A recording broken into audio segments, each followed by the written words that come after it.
Hola, y bienvenidos a vuestro refugio del saber, bienvenidos a Píxel Literario. ¿Se puede contar la historia de una ciudad a través de sus silencios? De sus cafés humeantes, de sus miradas perdidas, de los anhelos que mueren antes de nacer. ¿Es posible capturar el alma de una época no en sus grandes titulares, sino en el murmullo anónimo de sus calles? En el Madrid de 1943, una ciudad con las cicatrices de la guerra aún frescas, una capital de vencedores y vencidos, Camilo José Cela se atrevió a hacerlo. No nos ofrece héroes ni grandes gestas, nos sumerge de lleno en una colmena humana, gris y pegajosa, donde más de 300 personajes deambulan sin un rumbo claro, buscando calor, un café, una conversación fugaz o, simplemente, una razón para seguir viviendo un día más. Son almas a la deriva en un océano de indiferencia. Esto no es una novela que habla sobre la posguerra, es la posguerra misma, respirando en cada página, con su aliento frío y su sabor a fracaso. Es un testimonio brutal y sin adornos de un tiempo de miseria, no solo económica, sino también moral y espiritual. Bienvenidos a Píxel Literario. Hoy vamos a desentrañar los secretos, las técnicas narrativas y la honestidad casi hiriente de La Colmena, la obra que consolidó a Cela como uno de los gigantes de la literatura española y que, décadas después, sigue siendo un espejo incómodo de cualquier sociedad en crisis. Quédense, porque lo que vamos a descubrir va mucho más allá de una simple historia. Es una inmersión en la fragilidad de la condición humana. El relato como laberinto. Lo primero que te golpea al abrir La Colmena es la ausencia. La ausencia de un protagonista claro, de una trama lineal, de un propósito narrativo al que aferrarse. Cela rompe deliberadamente con la novela tradicional para construir algo completamente distinto. La obra se estructura en 6 capítulos y un epílogo. Los primeros capítulos transcurren en apenas 3 días de diciembre de 1943. El tiempo parece estancado, denso y circular, como el humo de los cigarrillos en el café de Doña Rosa, el epicentro de este microcosmos. Cela utiliza una técnica que él mismo llamó de caleidoscopio. Nos ofrece breves secuencias, a veces de unas pocas líneas, que saltan de un personaje a otro sin previo aviso. Pasamos de un café a una casa de citas, de un pensamiento íntimo a una conversación trivial en la calle. Es un zumbido constante de vidas que se cruzan pero nunca llegan a tocarse realmente. ¿El objetivo? Crear un tapiz, un inmenso mural colectivo del fracaso y la mediocridad. A Cela no le interesa la psicología profunda de un solo individuo, sino el alma colectiva de una sociedad herida y desorientada. Martín Marco, a quien la crítica señala a menudo como el protagonista, es en realidad una excusa, un hilo conductor fantasmagórico que nos permite asomarnos a otras vidas, pero él mismo es un personaje vacío, un poeta sin inspiración, un espectro más en la ciudad. Esta estructura fragmentada no es un capricho estético, es el reflejo perfecto de la realidad que retrata. La desorientación, la falta de futuro, la soledad y la disolución del individuo en la masa anónima.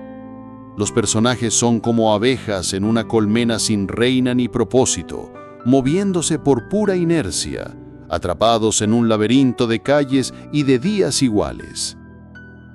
El lenguaje de la calle, realismo brutal. Si la estructura es el esqueleto innovador de la novela, el lenguaje es su carne y su sangre palpitante. Camilo José Cela es un maestro absoluto del registro oral, un notario de la palabra hablada. Escuchen esto, los diálogos son crudos, directos, a menudo vulgares y llenos de modismos de la época, reproducen con una fidelidad casi documental la forma de hablar del Madrid de los años 40. No hay adornos, no hay lirismo fácil. Es la vida sin filtros.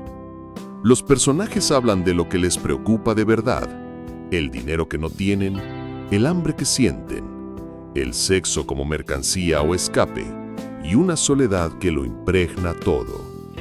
Sus conversaciones, a menudo intrascendentes, revelan sus miserias más profundas, sus pequeños engaños para sobrevivir, su incurable desesperanza. Ahí está Doña Rosa, la dueña del café, con su avaricia y su crueldad verbal, contando las cucharillas de azúcar. O Victorita, la joven que se prostituye con una tristeza infinita para pagar las medicinas de su novio tuberculoso, que a su vez sueña con curarse. O Filo, la mecanógrafa que anhela una vida mejor mientras soporta un marido mediocre y gris. Son retratos trazados con una precisión quirúrgica.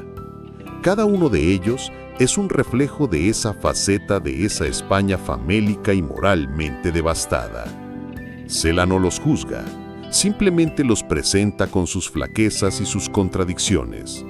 Nos obliga a mirar, a escuchar, y esa es su mayor virtud, y, para muchos en su tiempo, su mayor provocación.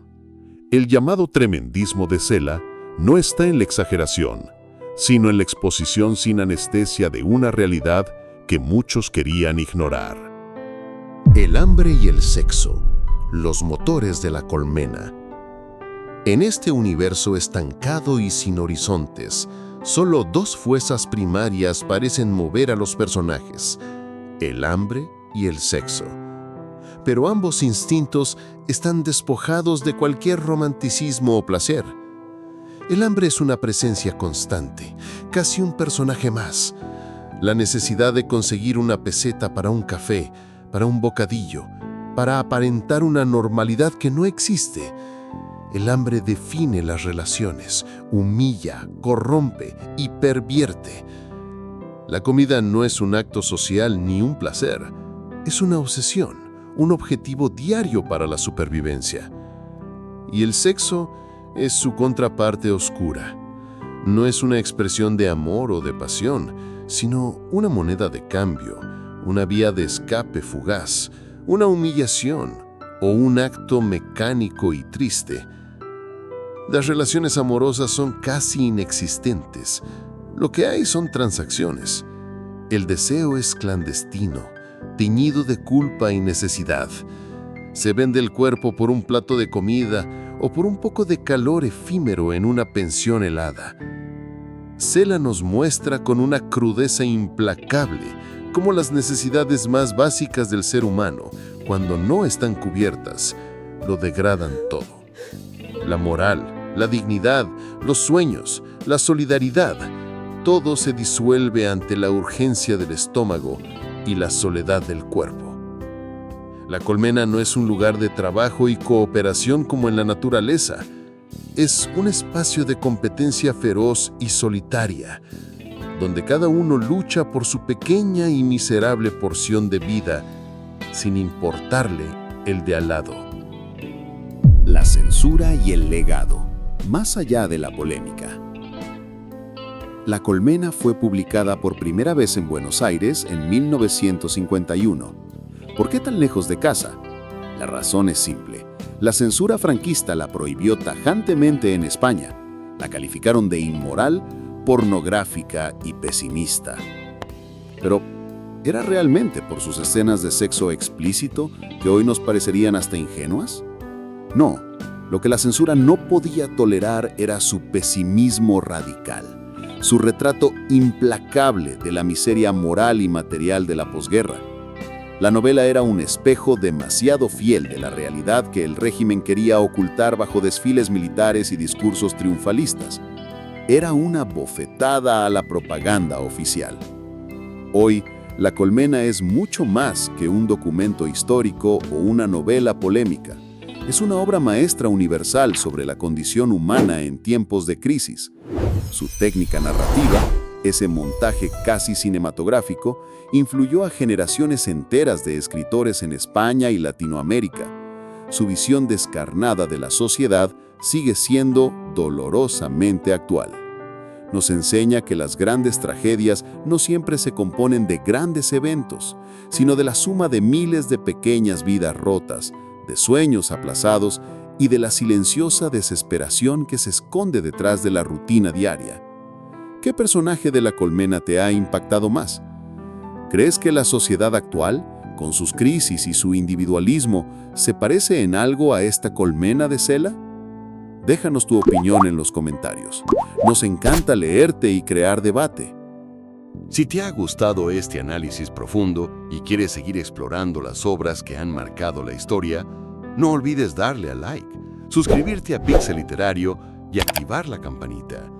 Tu apoyo es fundamental para que podamos seguir creando contenido como este.